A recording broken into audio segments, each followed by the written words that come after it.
안녕하세요. 오늘 이 아침에 함께 나와 하나님 앞에 기도하시는 우리 성도님들을 환영합니다. 오늘도 주님 앞에 기도하시는 성도님들의 간구와 부르짖음이 우리 좋으신 아버지 앞에 들려지고 또 아버지 하나님과 성령 하나님과 예수 그리스도의 이름 앞에 저희들이 함께 하나님의 임재하심을 체험하는 귀한 이 아침 되시며 또 하나님께서 오늘도 통치하고 계시구나. 하나님께서 우리를 다스리고 계시구나. 라고 하는 고백을 통해 또 그 간증을 체험을 통해 간증으로 하나님 앞에 영광을 돌리시는 귀한 복음의 역사를 이루시는 우리 성도님들 다 되시기를 간절히 축원드립니다. 다 같이 우리 합심하여 기도하시면서 우리 금요일 아침 기도회를 저희들이 시작하기 원하는데요. 저희들이 드리는 날마다 드리는 기도 제목 잘 기억하시죠? 하나님 나라, 하나님의 의, 하나님의 영광을 먼저 구하는 우리의 삶 되게 해달라고 기도하는 기도의 제목, 또 교회의 회복을 위해 특별히 믿음, 소망, 사랑이 하나 되어 하나님 앞에 간구하는 귀한 이 아침 기도회, 또 교회 회복을 위해 기도하는 귀한 이 시간 되셨으면 합니다. 또한 우리 조국 대한민국, 북한과의 자유평화 통일, 그리고 또 한국교회를 써주셔서 이 세계에 복음을 전하는 일에 하나님의 귀한 도구가 되도록 또 하나님이 쓰시기에 정말 기뻐하시는 그릇이 되도록 역사해달라고 기도해 주시고 이곳 아르헨티나 새 정부 그리고 신앙 회복과 부흥을 위해 또 한인교포교회, 교포사회, 교포청년들을 위해 기도해 주시기 바랍니다. 우리 합심하여 기도하시면서 이 아침 기도에 같이 시작하도록 하겠습니다. 같이 기도합니다. 할렐루야. 하나님 아버지 감사합니다. 오늘 이 아침에도 주님 앞에 나와 간구하며 이 아침을 시작합니다. 주님께서 우리에게 귀한 은혜를 허락해 주셔서 이곳 먼 땅에 이국에 아버지 하나님 저희들이 함께 하나님 앞에 기도하고 간구하며 하나님 앞에 나와 기도하고 하나님 앞에 모일 수 있도록 이렇게 교회와 여러 가지 장소와 여러 가지 방법으로 하나님 앞에 나올 수 있도록 하게 하심을 감사드립니다. 주의 말씀을 읽을 때 주님께서 우리의 마음 가운데 성령의 충만함을 허락해 주시고 감동을 주시고 또 하나님 앞에 아버지 하나님 하나님이 통치하고 계심을 오늘도 고백하며 이 어두운 세상의 빛과 소금의 역할로 감당해 나가는 저희가 되게 도와주시고 힘들고 어렵지만 적고 아버지 하나님 보잘것없는 열매 같아 보이지만 이 작은 하나의 아버지 하나님 미랄 되시는 예수님께서 이 땅에 복음을 또 하나님의 구원을 하나님의 능력을 이루어 주시고 완성하시고 또 우리로 하여금 그 구원의 예수 그리스도 안에 살아갈 수 있도록 성령 하나님을 보내주실 뿐만 아니라 그 성령께서 함께 하심으로 능력으로 오늘도 주님 앞에 믿음과 소망과 사랑을 아버지 하나님 앞에 열매로 맺혀드리고 우리의 삶 가운데 드러내는 귀한 삶을 살도록 하신 하나님께 감사 사랑을 돌립니다. 하나님 영광 벌로 받아주시고 하나님의 나라 하나님의 의를 구하고 있는 우리에게 주님의 큰 의가 주님의 그 아버지 하나님의 기쁨이 그 주님의 화평함이 성령 안에서 가득할 수 있도록 인도하여 주시옵소서. 오늘도 기도하며 아버지 하나님께 부르짖는 우리의 소원의 모든 것들을 주님이 친히 아십니다. 아버지 하나님 우리가 하나님 앞에 마지막 이 때에 주님 앞에 서야 진정한 회복할 은혜의 아버지 하나님 가득한 하나님의 임재가 꼭 있는 그 공동체를 주님 귀하게 잘 섬기고 귀하게 잘 세우고 귀하게 하나님 앞에 이루어내는 저희가 되게 도와주시고 또 아버지 하나님 이것을 통해 아버지 하나님 세상에서 찾아볼 수 없는 참 기쁨을 참 평화를 세상에서 받을 수 없는 아버지 하나님 참 굳건한 믿음과 변하지 않는 소망을 또 주님 안에서 힘있게 나아가는 우리의 삶 될 수 있도록 인도하여 주시옵소서. 오늘도 우리의 삶을 지켜주시고 보호해주시고 인도해주시는 하나님 앞에 주님 모든 것을 맡깁니다. 주님 붙들어 주시고 역사해 주시고 우리의 자녀들 우리의 부모님들 아버지 하나님 건강과 모든 연로하셔서 힘들어 하시는 모든 것을 주 예수 그리스도의 놀라운 아버지 감싸 주심과 그 안에서의 아버지 하나님 생명의 역사가 아버지 우리 가운데 가득하여서 영생을 바라보며 아버지 하나님 살아가는 우리들이 하나님 앞에 귀한 모든 사람이 인정하는 하나님의 놀라운 역사를 체험하는 은혜를 체험하는 은혜의 사람 축복된 사람들 되게 허락하여 주시옵소서. 다 같이 사도신경으로 우리의 신앙을 고백하시면서 2025년 2월 14일 금요일 아침 기도회를 하나님 앞에 드리겠습니다. 전능하사 천지를 만드신 하나님 아버지를 내가 믿사오며 그 외아들 우리 주 예수 그리스도를 믿사오니 이는 성령으로 잉태하사 동정녀 마리아에게 나시고 본디오 빌라도에게 고난을 받으사 십자가에 못 박혀 죽으시고 장사한 지 사흘 만에 죽은 자 가운데서 다시 살아나시며 하늘에 오르사 전능하신 하나님 우편에 앉아 계시다가 저리어서 산자와 죽은 자를 심판하러 오시리라. 성령을 믿사오며 거룩한 공예와 성도가 서로 교통하는 것과 죄를 사여 주시는 것과 몸이 다시 사는 것과 영원히 사는 것을 믿사옵나이다. 아멘. 조금 전에 저희들이 반주로 들었던 찬양, 지난주에도 불렀던 찬양 같아요. 주의 나라가 임할 때, 하나님의 통치가 임할 때, 하나님의 역사가 임할 때, 하나님의 은혜가 가득하고 하나님의 인재가 임하는 귀한 하나님의 나라가 임하는 저희의 삶 되기를 간절히 하나님 앞에 바라면서 부르는 찬양입니다. 우리 같이 하나님께 찬양 드리도록 하겠습니다. 주의 나라가 임할 때, 하나님 임재하실 때 같이 찬양합니다. 주의 나라가 임할 때, 하나님 임재하실 때, 예배가 회복되며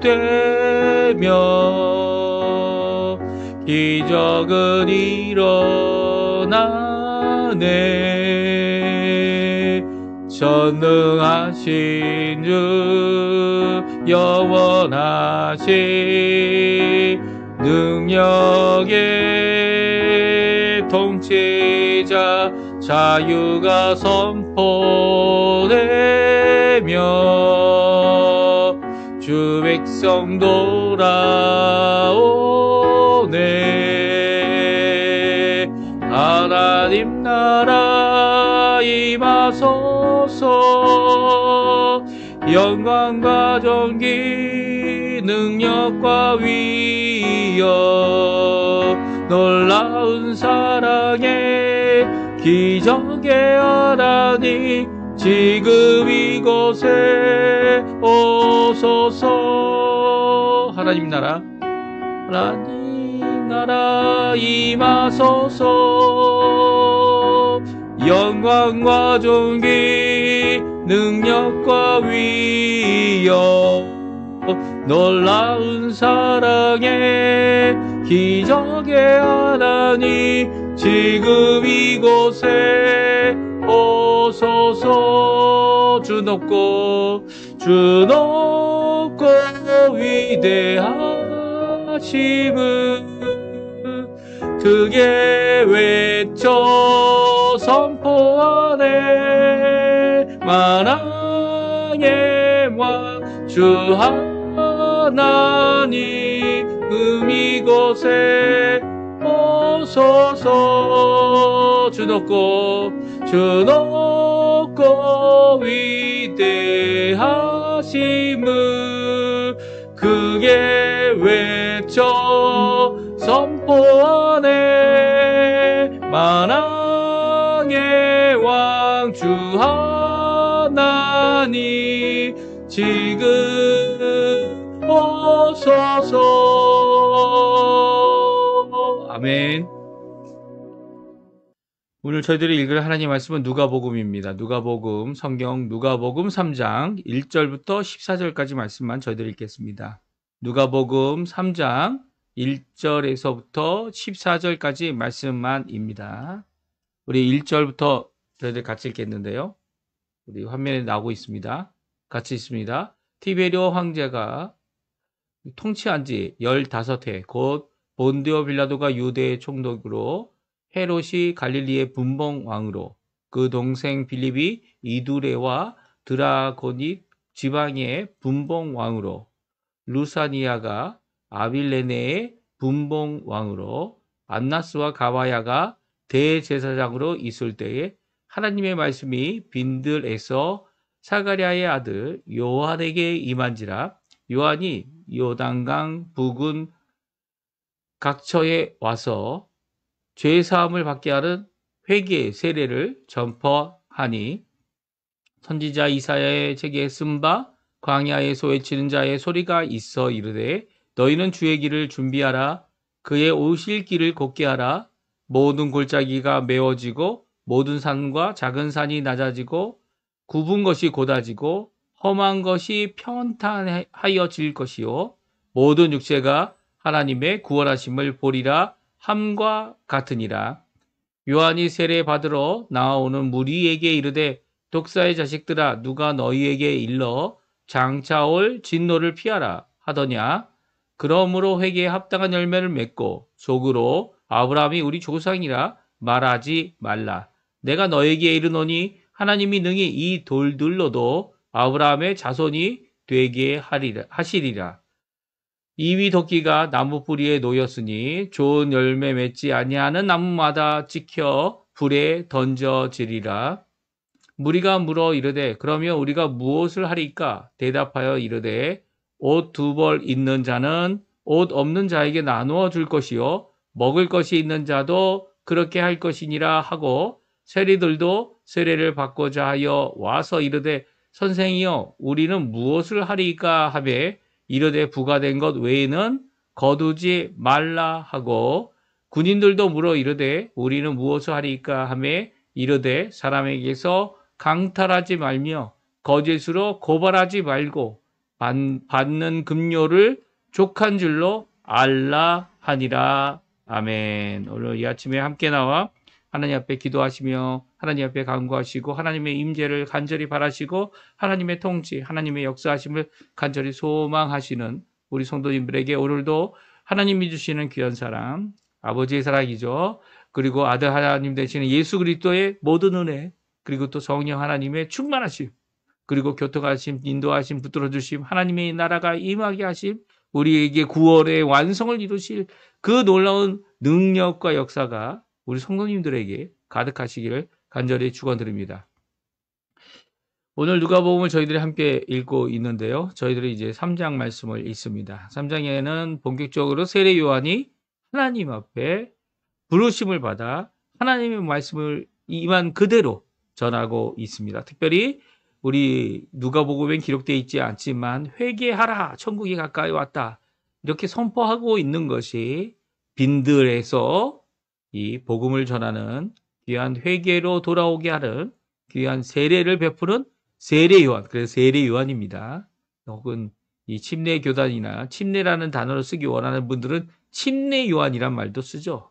이 세례, 저희는 이제 세례가 침례의 의미를 충분히 갖고 있고 그것이 구원에 어떤 영향을 미치지 않는다 분명히 알기 때문에 오히려 구원으로 나아간 모든 자들 하나님 앞에 예수 그리스도로 말미암아 구원받은 자들이 이 세례를 받을 때 그 세례라는 이런 형식으로도 분명히 우리의 신앙을 고백할 수 있고 예수 그리스도로 그 십자가로 그 부활의 소망을 품고 살아가는 자로 충분히 그것이 역할을 감당할 수 있다 생각하기 때문에 저희 교단에서는 세례를 베풀고 있습니다. 그리고 또 세례라는 의미가 이 유아 세례까지 주어서 이 하나님의 언약 안에 있는 한 가족 단위 안에서 하나님께서 허락하신 자녀들이 그 언약의 백성이 될 것임을 믿고 신앙의 고백, 이 헌신의 의미, 그리고 또 아이를 하나님 앞에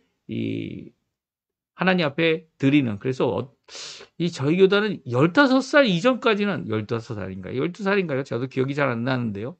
12살까지도 이 유아 세례를 그 유아 세례가 아니고 아동 세례라고 이렇게 되지 않을까 하는 생각이 듭니다.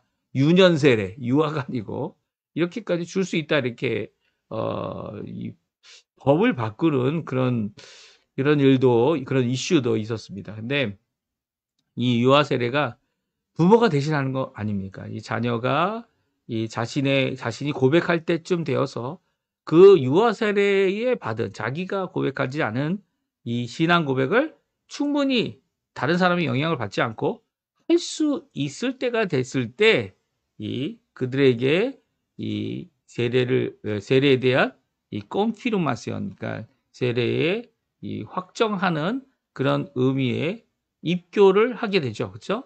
입교를 하게 되는 이 모습을 보게 되면 굳이 유년 때에 그것을 주어야 된다. 이거는 조금 우리가 이제까지 해왔던 우리의 입장을 좀 거스르는 어떻게 보면은 한 명이라도 더 세례를 주고자 하는 그런 마음에서 생긴 것 아닌가 하는 생각이 듭니다. 근데 세례를 주기 위하여 이게 보낸 것 아니지 않습니까? 예수님께서 이제 유아 세례를 회개하는 세례를 통해 시작한 어떻게 보면 구약의 마지막 선지자 그리고 구약의 구약 시대가 끝났음을 보여주고 신약 시대가 시작하고 있다라고 하는 것을 보여주는 가장 큰 변화된 모습은 세례를 해야 되는데 세례를 어떻게 하라고요? 이 교회 안에서 하고 또 믿음 안에서 믿음의 고백 후에 하고 진정한 회개가 있은 후에 하고 또 하나님 앞에 뭐 여러분이라도 할 수 있고 하지만 이제 한 번 한 것은 성삼위일체 하나님으로 된 것이기 때문에 그것을 인정하고 그렇게 또한 인정하고 입교 정도로만 다시 한번 자신의 헌신을 새롭게 하는 나는 죽고 이 그리스도가 내 안에 사는 이 귀한 고백을 이루는 그런 의미에서 그 고백의 한 부분으로 이 온 성도들 앞에서 하는 이 세례이지요. 그리고 이걸 통해 하나님께 어떻게 합니까? 은혜를 받습니다. 은혜의 통로, 은혜의 방편입니다. 그래서 이 세례와 함께 성례만 이 두 가지 이 성찬과 세례를 통해 이 성례를 인정하고요. 하나님께서 우리에게 은혜를 주시는, 그러니까 내가 받을 때가 아니라 남들이 할 때, 이 또한 우리가 함께 아멘함으로써 하나님의 은혜를 받는 귀한 역할을 하게 됩니다. 근데 이 세례를 누가 주고 있다고요? 요한이 주고 있고요. 요한이 이렇게 선지자의 마지막 구약 시대의 가장 큰 선지자, 그 역할을 감당하여 이 일을 준비하고 있는데요. 누가복음은요, 조금 그 초점을 다르게 우리에게 소개하고 있습니다. 왜냐하면 회개라는 이것을 선포하여 예수님 오시기를 준비하는데 왜 준비하는 거냐 이게. 왜 세례를 줘야 되느냐. 이것에 대한 분명한 대답을 오늘 말씀하고 있는데요. 우리 특별히 그의 메시지, 그의 전달한 하나님의 그에게 임한 하나님의 말씀이 어떻게 기록되어져 있는지를 우리가 살펴보면서 우리 또한 주님 앞에 마땅히 맺어져야 할 회개와 그 열매, 회개의 열매죠. 회개가 우리 고백으로 시작한다면, 마음으로부터 시작한다면 고백에 이르고 그리고 열매를 맺추는, 그래서 열매까지 맺혀져야 되는 거죠. 회개의 열매를 맺추는 귀한 역사가 우리 성도님들에게 가득하시기를 간절히 축원드립니다.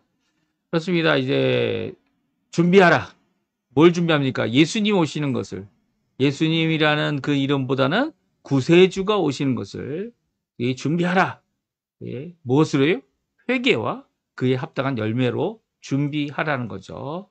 세례 요한의 사역의 시작을 말씀의 임함으로부터 이제 말씀해 주고 있는데요. 그러니까 세례 요한이 내가 마음대로 이때부터 사역을 시작한다. 그런 게 아닙니다. 세례 요한은 무엇으로부터 하나님 앞에 사역을 시작합니까? 그가 광야에 나가 있었어요. 그렇지만 하나님의 말씀이 임하기 전에는요. 그가 광야에 있을 뿐이지 하나님의 사역을 시작하는 것 아니었습니다. 물론 그가 태어나기 이전부터 이 요한이라는 이름을 받게 되고 태어나기 이전부터 천사의 귀한 그가 할 사역에 대하여 분명히 말씀해주고 있지만 그가 하나님의 사역, 이 예수 그리스도가 오실 것을 준비하는 이 사역을 시작하면 선지자로서의 사역을 시작한 것은 하나님의 말씀의 임함으로부터라는 거죠. 이 목사들도 마찬가지일 것 같아요. 저도 마찬가지고 제가 하나님 앞에 이렇게 뭐 열심히 준비하고 어떤 조직과 교회를 통하여서 하나님 앞에 말씀을 전할 수 있는 자격이 주어지고 또 자격이 주어졌다고 해서 또 열심히 준비하지 않고는 이 자격대로 또 말씀을 전할 수 없을 겁니다. 근데 이 모든 것을 다 준비가 돼 있어도 말씀의 사역은 하나님의 말씀에 임재가 없다면, 성령의 충만함이 없다면 이 일을 시작할 수 없는 것이죠. 이렇게 생각할 수 있을 것 같아요. 그렇죠?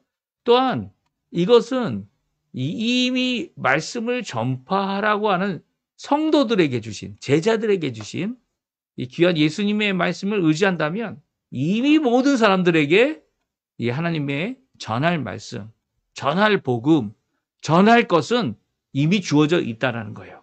무슨 말씀인지 아세요? 이렇게 세례 요한처럼 하나님의 말씀이 임재하여서 그 성령이 임재하여서 세례 요한을 주도적으로 붙들고 역사하시는 그 시작이 이 세례요한의 사역의 시작이다. 오늘 말씀해 주고 계신 것처럼 성령님이 이미 오셨습니다. 그렇죠? 교회에 오셨어요. 한 사람 이렇게 세례 요한에게 선지자의 역할을 하라고 오신 게 아니고요. 각 교회에 오셨습니다. 우리가 예수 그리스도를 나의 구주로 영접하는 그 이유가 성령 하나님이 우리 안에 내주해 주시고 또 우리의 이성과 죄악과 모든 것을 이겨내시고 복음의 그 예수 그리스도의 보혈의 능력의 역사를 우리가 인정하고 예수님을 나의 주인으로 통치자로 그리고 이 고백할 때 이미 하나님의 나라에 임했고요. 이미 성령의 충만함이 임한 겁니다. 이렇게 성령님께서 우리가 예수를 그리스도라 고백할 수 있게 된 것부터가 어떻게 보면 하나님의 놀라운 사역의 시작이다라고 생각할 수 있습니다. 이 무슨 말씀인지 아세요? 모든 성도님들은요. 예수님을 나의 구주로 모신 모든 자들은요. 이미 이렇게 세례 요한이 광야에 있어서 사역이 시작하는 말씀의 임함으로부터 사역이 시작했다라고 하는 것을 시작하고 있는 겁니다. 시작하고 있는 건데 우리가 굳이 또 이 말씀의 임함을 구할 필요가 있을까요? 이것을 믿고 열심히 사역하고 있는 사람들은요. 잘하고 있는 겁니다. 하나님 앞에 칭찬받을 거고요. 또 더 큰 것을 더 큰 하나님의 이 인정함을 또 역사하심을 또 표징이 필요해서 또 필요한 사람들은 또 하나님 그 방식대로 쓰시겠죠. 그 사람들이 그것을 이해 잘 못하고 믿음 갖지 못하고 믿음 갖도록 하실 겁니다. 하나님께서 그 모든 것 가운데 이 일이 하나님으로부터 시작됐음을 고백하고 시작하는 귀한 역사가 분명히 있게 될 텐데요. 하여튼간 오늘 성경은 세례 요한에게 있어서는 그가 광야에 있었지만 하나님의 말씀이 임하기 전까지는 사역하지 않고 있다가 하나님의 성령의 임함, 하나님의 이 사역 말씀의 임함을 통해서 이 일이 시작됐다. 오늘 말씀해 주고 계세요. 그게 언제였습니까? 오늘 1절, 2절에 보면 그 때를 잘 기록하고 있는데요. 우리 같이 한번 읽어볼까요? 티베리오 황제가 통치한 지 15해, 곧 본디오 빌라도가 유대의 총독으로, 헤롯이 갈릴리의 분봉왕으로, 그의 동생 빌립이 이두레와 드라고니스의 지방의 분봉왕으로, 루사니아가 이 아빌레네의 분봉왕으로, 아나스와 가야바가 제사장으로 있을 때에 하나님의 말씀이 빈들에서 사가랴의 아들 요한에게 임한지라. 아멘. 그렇습니다. 오늘 1절과 2절에 보게 되면 언제 이 일이 일어났습니까? 아주 구체적으로 적고 있어요.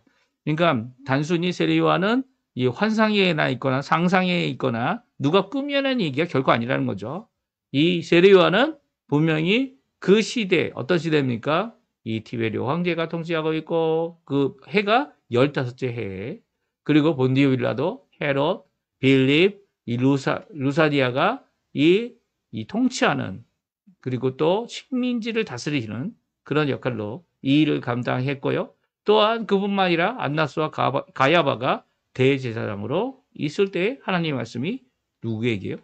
요한에게 임하고요. 그가 하나님의 말씀을 전합니다. 어떤 말씀이었습니까? 오늘 본문에 나와 있지 않아요? 무엇입니까? 회개하라, 천국이 가까이 왔느니라. 준비하라는 이 말씀을 하게 되는데요. 특별히 2절에 보게 되면 세례 요한에게 있어서는 빈들에 이미 있었어요. 그런데도 불구하고 하나님의 말씀이 임하게 됨으로써 그가 하나님의 말씀을 사역하게 되고 전하게 되고 세례를 주게 되고 또 세례를 주라는 하나님의 명령을 이루어서 예수 그리스도를 드러나게 하려 합니다. 이렇게 세례 요한의 사역의 목적을 우리에게 분명히 말씀하시는데 그것은 구원하심. 누구의 구원하심입니까? 전능하신 하나님의 구원하심을 보이기 위한 것이라는 거예요. 이것을 오늘 4절, 5절, 6절에 나와 있는데요. 4절, 5절, 6절 이사야서를 인용하며 그가 하고 있는 사역이 어떤 사역인지를 기록하고 있는 이 말씀 같이 한번 읽어보겠습니다. 같이 있습니다. 선지자 이사야의 책에 쓴 바 광야에서 외치는 자의 소리가 있어 이르되 너희는 주의 길을 준비하라. 그의 오실 길을 걷게 하라. 모든 골짜기가 메워지고 모든 산과 작은 산이 낮아지고 굽은 것이 곧아지고 험한 길이 평탄해질 것이요 모든 육체가 하나님의 구원하심을 보리라 함과 같으니라. 아멘. 그렇습니다. 이 이사야서 말씀을 인용하면서 이 세례 요한이 하고 있는 이 준비하는 이 귀한 사역, 예수님이 곧 오실 텐데 나는 신발에 끈조차 풀거나 묶을 수 있는 그런 자격조차 없다라고 말하면서 그가 보이기 원하는 것은 모든 겁니까? 무엇을 준비하는 겁니까? 모든 육체가 하나님의 구원하심을 볼 수 있도록 하게 하는 겁니다. 그래서 모든 육체는 이 유대 교회에 있는 유대 사람들만을 가리키는 것 아니죠.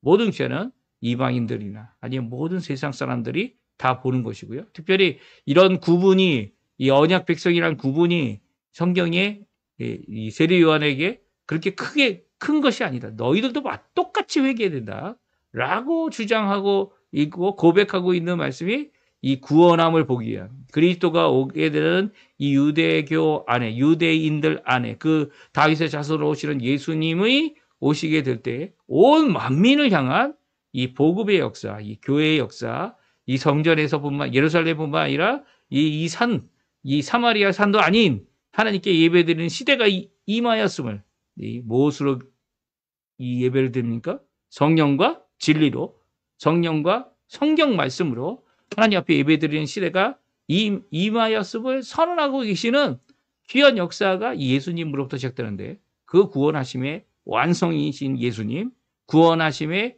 이 은혜의 시대와 믿음의 시대를 여시는 예수님, 물론 그전에도 오실 예수님을 믿는 믿음의 고백들이 성경에 이어져 왔고요. 그 말씀을 순종했던 자들, 알거나 모르거나 순종해 왔던 모든 자들이 하나님 앞에 구원을 받았고요.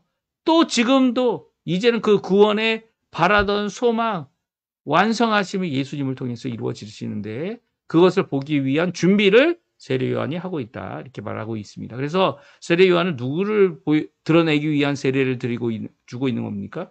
물론 각 백성이 하나님 앞에 죄를 고백하고 자신의 죄를 돌이켜서 그에 합당한 열매를 회개에 합당한 열매를 하나님 앞에 드러내기 위하여 죄를 씻는 세례를 베풀고 있지만 그가 결국 보이고 드러내고 그 온전케 하실 그 예수 그리스도를 드러내기 위해서 예수님을 드러내기 위한 거죠. 예수님의 그 하나님의 구원하심을 드러내기 위해 이 모든 일을 하고 있는 거죠. 이것이 바로 요한복음에 나와 있는 세례 요한이 말하고 있는 세례를 주는 이유입니다.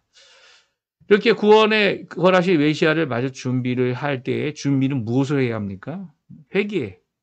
예, 회개는 이제 마음으로부터 진정한 마음으로부터 나와야 되죠. 외식으로 하는 게 아닙니다. 남들이 하기 때문에 나도 하는 거 아닙니다. 예수님이 나의 구주가 되시지 않으면 나는 구원받을 수 없는 존재임을 깨닫고 죄인임을 깨닫고 주님 앞에 그 죄로 말미암아 영벌을 받을 것을 깨닫고 주님 앞에 진별되질 이 죄인이 예수님이 우리를 구원하시게 오셨다는 것을 믿고 그 예수님 그리스도의 이름으로 이 속죄함을 받고 죄사함을 받고 그리고 또 우리의 양심을 깨끗하게 우리의 속사람을 깨끗하게 우리의 모든 것들이 주 예수 그리스도로 말미암아 이 거듭남의 역사를 이루게 되었을 때 그 앞에 내가 주 앞에 회개합니다. 고백합니다. 주님을 나의 구주로 영접합니다. 라고 하는 그 회개의 세례를 받고요. 그리고 또 그 열매를 맺혀야 되는 거죠. 그것으로 끝나는 게 아니에요. 그렇게 하고 나면 종교적 의식은 끝났는지 모르겠습니다. 세례라는 종교적 행위는 끝났기 때문에 그것으로 내가 영원히 살 것이다. 이렇게 생각하면 큰 착각입니다. 오늘 본문에 보게 되면 이 회개는 마땅히 해야 될 거고요. 거기에 대한 열매도 맺혀야 구원하시는 메시아를 준비하는 그 당시에는 지금은 회개에 이르게 하신 분이 성령 하나님이시고 성령 하나님의 그 놀라운 역사가 우리에게 열매를 맺히게 하시죠. 만약 열매가 없다면 이 내가 한 회개가 하나님께서 거저주시는 바 그 은혜 가운데 진정 이루었는가를 다시 살펴봐야 합니다. 내가 진정 내 자신이 참된 회개를 이루었는지 살펴보고 아니면 이 지금 이제 세례 요한이 책망하고 교훈하고 있는 이 내용 무엇입니까? 이 합당한 열매를 맺지 않으면 그 나무들을 다 찍어 없애겠다라고 하는 이 말씀, 열매 맺지 않는 나무들은, 이미 심겨진 나무들은 다 거두어내고 열매 맺을 나무들을 심게 하시는 이 과수원의 비유죠. 이 과수원의 역사가 일어날 수 있다라는 거예요. 이걸 한번 읽어볼까요? 7절, 8절, 9절, 10절인데요. 14절까지 말씀인데요. 먼저 7절, 8절 말씀 같이 읽어보겠습니다. 요한이 세례 받으러 나오는 무리에게 이르되 독사의 자식들아, 누가 너희에게 일러 장차 올 진노를 피하라 하더냐? 그러므로 회개에 합당한 열매를 맺고 속으로 아브라함이 우리 조상이라 말하지 말라. 내가 너희에게 이르노니 하나님이 능히 이 돌들로도 아브라함의 자손이 되게 하시리라. 아브라함의 자손이 아닙니까? 아브라함의 자손입니다. 그런데도 불구하고 나도 똑같은 죄인입니다. 주님 앞에 회개하고 주님 앞에 돌아와야 될 죄인입니다라고 진짜 속으로부터 변화된 모습을 드러내야 되는 거죠. 왜냐하면 하나님의 진노는 이제 구분 없이 임하기 때문이죠. 유대인이냐, 유대교에 들어갔느냐, 아니면 할례를 받았느냐, 할례를 받고 또 장자라면 이 정결 예식을 맺었느냐, 다 소용없다는 거예요. 하나님 앞에 회개하지 않으면 회개에 합당한 열매까지 드러내지 않으면 하나님께서는 아브라함의 자손이든 아니든 모두 다 진멸하실 것이다. 말씀을 선언하신 것이죠. 이제는 어떤 종교, 어떤 신앙, 어떤 생각을 갖고 있느냐? 아무 상관없습니다. 오히려 상관없다는 것이 그런 거 믿어도 된다라는 얘기가 아니에요. 이미 유대교에 있던 사람들도 예수님을 믿지 않으면 유대교가 존재하는 이유, 무슨 말인지 아십니까? 예? 유대교가 메시아를 기다리지 않습니까? 그 안에 구원이 있다고. 아직도 예수님을 거부하면서도 예수님이 아닌 다른 메시아를 구하고 있죠. 이게 다른 메시아가 있을 수 있어요? 다른 이름이 있을 수 있어요? 없잖아요. 그러면 그들은 예수님을 부인하면서 하나님의 백성 아닌 거예요. 아무리 혈통적으로 아브라함의 자손이라고 해도요. 그들도 회개해야 되죠. 아브라함 자손 중에 아브라함의 자손 중에 하나님 앞에 책망받고 회개하지 못해서 진멸받은 곳이 어디 있습니까? 그렇죠? 에서가 있죠. 에서가 있습니다. 이 모든 것이요. 하나님께서는 그 자손이라고 할지라도 하나님께서 진멸하실 때는 진멸하십니다. 그렇죠? 아간이 진멸, 한 사람이라고 생각하는데 아간이 그랬고요. 또 부월에서 이 발람의 꾀를 따라서 이 모압의 신을 섬기다가 죽은 사람들도 있었죠. 이 모든 것들은요. 하나님의 심판하심, 하나님의 책망 정도가 아니에요. 그 자리에서 죽잖아요. 심지어는 불뱀을 하나님께서 보내서 불뱀에 물린 자들은 이 뱀을 노뱀을 나무에 달아가지고 올려놨는데 그것을 보기만 하면 어떻게 된다고요? 온몸이 성해질 거라고 하는 그 메시지에 과학적이지도 않고 이론적이지도 않고 어떤 논리적으로도 합당하지 않은 그것을 해야 되냐? 지금 죽게 됐는데 그것 앞에 하지 않은 자들은 다 죽었습니다. 누가요? 출애굽한 사람들이요. 이게 우리의 경종을 일으키죠. 물론 성령 하나님께서 우리를 하나님의 백성 되기에 하나님의 백성으로 살아가기에 열매 맺도록 하실 분입니다. 그런데 우리의 자발적인 순종이 없이 우리의 진정한 회개 없이 이 일을 이루시지 않죠. 주권적으로 전적으로 이루어 주실 때 우리의 순종할 마음도 주시겠지만 우리가 지금 어떤 상황에 있는지를 어떤 모습을 갖고 있는지를 적나라하게 보여주는 것이 성경 말씀입니다. 그렇죠? 아브라함의 자손 내 아버지가 누구라고? 아무 상관없어요. 하나님 앞에 진정한 회개를 이루지 않는다면 합당한 열매를 맺지 않는다면 오히려 하나님 앞에 심판받는 돌들로도 아브라함의 자손 만들 수 있어.